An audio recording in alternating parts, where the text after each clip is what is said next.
पास उम्मीदवारां सां इंसाफ कयो एसआरपी टेस्ट पास उम्मीदवारां सां इंसाफ कयो एसएससी टेस्ट पास उम्मीदवारां सां इंसाफ कयो we want justice we want justice we want justice we want justice we want justice जारी रहंदो जारी रहंदो जारी रहंदो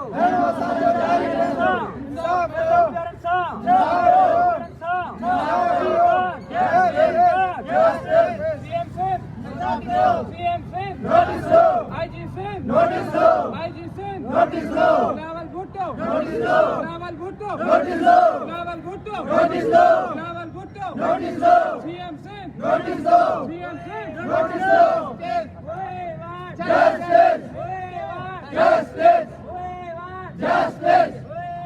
बिलावल साहब नोटिस लो सरदारी साहब नोटिस लो सीएम साहब नोटिस लो बिलावल साहब नोटिस लो सीएम साहब नोटिस लो आईजी साहब नोटिस लो we want justice we want justice साडा हक वी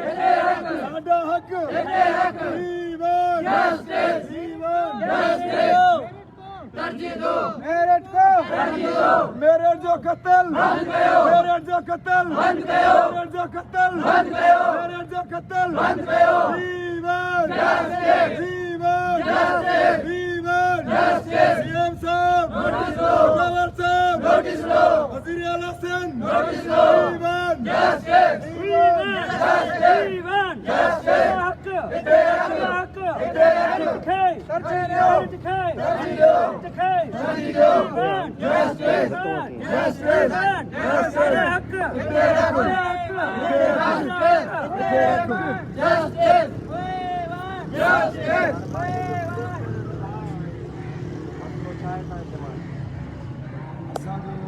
दिमाग सही हुई आहे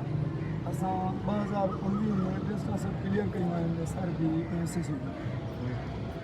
त हिन वक़्त ताईं असांजो को तदारुक न थियो आहे असांखे वेटिंग में रखी करे सिंध गवर्नमेंट तरफ़ां वरी नओं इश्तार जारी कयो आहे जो असां 1800 उम्मीदवार आहियूं 20,000 उम्मीदवारनि जा जेको आहे 20,000 इश्तार जारी कया विया आहिनि नवां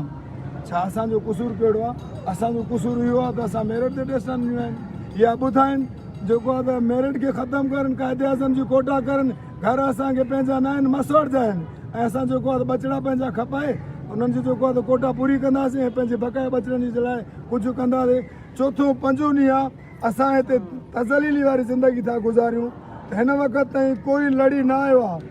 लख मोहबतूं आहिनि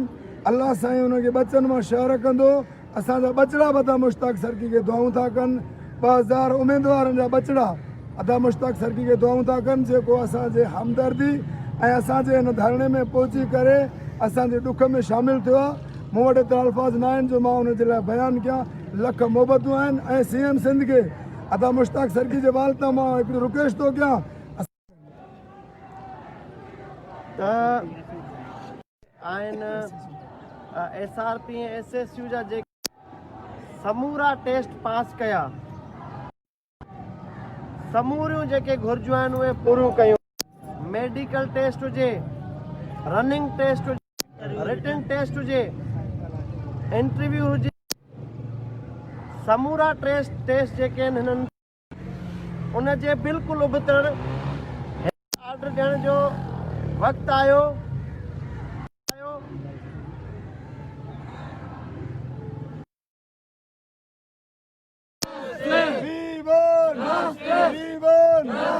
बिलावल साहब नोटिस लो सीएम सिंध नोटिस लो त दोस्तो हिननि हर टेस्ट जेको आहे मेरिट ते पूरी कई आहे ऐं ही एलिजिबल थिया आहिनि यानी हिननि पंहिंजी क़ाबिलियत वसीले साबित कयो त ही उन नौकिरी जा हक़दार आहिनि ऐं जॾहिं हिननि खे ऑफर ऑर्डर ॾियण जी वारो आयो वक़्तु आयो त हिननि खे पोइते धिके ऐं रिश्वत वठी ॿियनि माण्हुनि खे जेको आउट ऑफ वे गैर कानूनी तरीक़े सां पुलिस में भर्ती कयो वियो हाणे सितम ज़रीफ़ी आहे त ही 2000 जेके कैंडिडेट्स आहिनि जिन सॼा कानूनी मरहला मुकमल कया आहिनि उन्हनि खे ऑफर ऑर्डर ॾियण बदिरां वरी 20,000 नवां पुलिस में सिपाही ऐं कमांडोज़ भर्ती करण जो इश्तिहार ॾिनो वियो आहे जंहिंजो प्रोसेस बि शुरू थियो आहे त हिननि जो मुतालबो आहे त पहिरियां हिननि जो हक़ ॾिनो वञे ऐं उन खां पोइ वरी 20,000 नवां पुलिस में सिपाही ऐं कमांडोज़ भर्ती करण जो इश्तिहार ॾिनो वञे 20,000 नवां पुलिस में सिपाही ऐं कमांडोज़ भर्ती करण जो इश्तिहार ॾिनो वञे उन खां पोइ जेका बि भर्ती हुकूमत करे पई सिंध पुलिस खाते में उहा भल कई वञे त असां हिननि जे मुतालबे जी भरपूर ताईद था कयूं। गॾोगॾु 6 ॾींहं ही कराची में वेठा आहिनि, प्रेस क्लब ते बुख हड़ताल कयूं, हिननि को बि लड़ी न आयो। यानी का बि पीपुल्स पार्टी जी शख्सियत हुजे,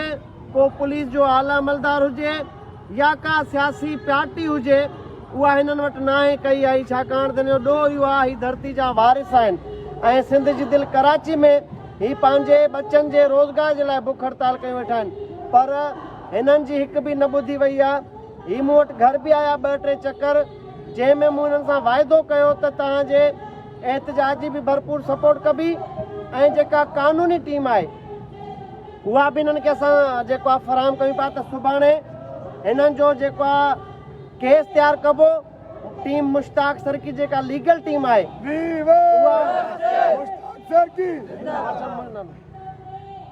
त उहा जेका टीम मुश्ताक सर की जी लीगल टीम आहे, 3-4 नाले वारे वकीलनि खे असां दोस्तनि खे गुज़ारिश कई आहे त हिननि जो केस तयारु करे सिंध हाई कोर्ट में पटिशन दाख़िल कई वञे ऐं सिंध हुकूमत खां IG सिंध खां पुछाड़ो कयो वञे त हिननि जो ॾोह कहिड़ो आहे, हिननि खे ऑफर ऑर्डर छो नथा ॾिना वञनि ऐं कहिड़ी कानूनी हिचा जॾहिं त सभु मरला according to law and procedure rules ते जेको आहे उबूर करे ही वेठा आहिनि। पर उनजे बावजूदि ही 2 सालनि खां एहतजाज कनि पिया, रोडनि ते आहिनि, सिंध जे मुख़्तलिफ़ ज़िलनि खां हिन जो तालुक़ु आहे। त हाणे सुभाणे जेको आहे हिननि जी मुलाक़ात आहे असांजी लीगल टीम सां। मां हिननि खे गुज़ारिश कंदुमि त ही बेहस हुकूमत आहे, ही बेहस पुलिस खातो आहे, ही बेहस सियासी जमायतूं आहिनि, समाजी तंज़ीमूं आहिनि जेके तव्हांजो आवाज़ न ॿुधंदियूं। चाहे 2 महीना वियो असां ॾिठोसीं त घोटकी जो भुट्टो ख़ानदान 28 महीननि खां इस्लामाबाद नेशनल प्रेस क्लब ते बुख हड़ताल कयो वेठा, उन्हनि जी बि को नथो ॿुधे। त मौज़िब मुआशरनि में 2 कलाकनि जी बुख हड़ताल जो बि नोटिस थींदो आहे। हिननि जो छा थींदो? हिते माण्हू कई आया कई विया, किन जो मसइलो हिते हल नथो थिए। त हिननि जो रस्तो हिकिड़ो ई बचियो आहे, कानूनी तरीक़े सां अदालत जो दर खड़काइजे ऐं ही फोर्स में वञण वारा नौजवान आहिनि। त मां हिन हक़ में न आहियां त रेड ज़ोन में दाख़िल थियनि, मां हिन जे हक़ में न आहियां त ही वायलेशन कनि कानून जी। हिननि खे वञिणो आहे फोर्स में, इन जे लाइ पुरअमन तरीक़े सां एहतजाज थी वियो। मां हिननि खे गुज़ारिश कंदुमि त हीअ एहतजाज ख़तमु कनि ऐं कानूनी दग वठनि, छाकाणि त पुलिस हिकिड़ो डिसिप्लिन फोर्स आहे। उन जे कैंडिडेट खे ही नथो जुगाए लठबाज़ी पुलिस जे आम्हूं साम्हूं रेड ज़ोन में दाख़िल थियनि। त असां हिन खे गुज़ारिश कई आहे, हिननि गुज़ारिश खे मान ॾिनो आहे न ॾिनो आहे उहो हिननि खां पुछूं था। सुभाणे नाले वारा वकीलनि सां मुलाक़ात कंदा, हिननि जो केस तयारु करे हाई कोर्ट में पटिशन दाख़िल कंदा ऐं सिंध हुकूमत खां पुछाड़ो कंदा त हिननि खे आख़िर ऑफर ऑर्डर छो नथा ॾियनि। अगरि त तव्हां छा चवंदो? लख मोहबतूं आहिनि नदा मुश्ताक सरकी साहिबु, लख मोहबतूं आहिनि। मां सलाम पेश कंदुसि। अची करे असांजे धरणे में पहुतो आहे पुरअमन जेको असांजो धरणो हुयो। असांजो हर मूंड हर ख़्यालु रेड ज़ोन हुयो, उहो चाहे असां क़तल थियो आहे, मरी वञो आहे, छा बि थियो आहे, अदा मुश्ताक सरकी ते पहुतो। असां अदा मुश्ताक सरकी जे हर हुकुम खे लबैक चई करे असां सुभाणे कोर्ट में इंशाअल्लाह पटिशन दाख़िल कंदासीं। बिस्मिल्लाहिर्रहमानिर्रहीम। असां सलाम पेश कंदा सिंध जे आरडी रिपोर्टर अदा मुश्ताक सरकी खे। असां 6 ॾींहं मुसलसिल वेठा हुआसीं। अॼु अदा मुश्ताक सरकी जे हुकुम सां असां एहतजाज बि ख़तमु कयूं था ऐं अदा मुश्ताक सरकी खे सलाम पेश कंदा जेको असांखे 5-8 वकील ॾिए थो। हाई कोर्ट में सुभाणे इंशाअल्लाह असांजो केस लड़ंदो, असां सलाम पेश कयूं था। त दोस्तनि जा 2-3 दोस्त हिते हूंदा कराची में मौजूदु जेके सुभाणे टीम वकीलनि जी टीम सां मुलाक़ात कंदा। ॿिया वेचारा मुख़्तलिफ़ ज़िलनि खां आहिनि, ॿारनि बचनि वारा आहिनि। 6 ॾींहं आहे हिते बग़ैर मानी पाणी ऐं ॿी सहूलियत जेके बुनियादी सहूलियतूं आहिनि उन्हनि जे ई वेठल आहिनि। त हिननि खे मूं रिक्वेस्ट कई आहे त भली पंहिंजे घरनि न वञो ऐं केस जे ॾींहुं हाई कोर्ट में सबमिट थिए ऐं जेका तारीख़ हुजे ॿुधणी जी उन में वधि खां वधि उहे दोस्त ॿुधनि जेके 2000 मुतासिरीन आहिनि। तव्हां घरनि में वेठा हूंदा, तव्हांजो केस कमज़ोर थींदो। जंहिं ॾींहुं हाई कोर्ट में हाज़िरी हुजे उते वधि खां वधि पंहिंजी शिरकत यकीनी बणायो त जीअं अदालत सगोरी ॾिसे त इहे हज़ारे ख़ानदान जेके आहिनि इहे इंसाफ़ जा मुतलाशी आहिनि, मुंतज़िर आहिनि त जीअं तव्हांजो केस वधीक मज़बूत थिए। तव्हांजी महिरबानी।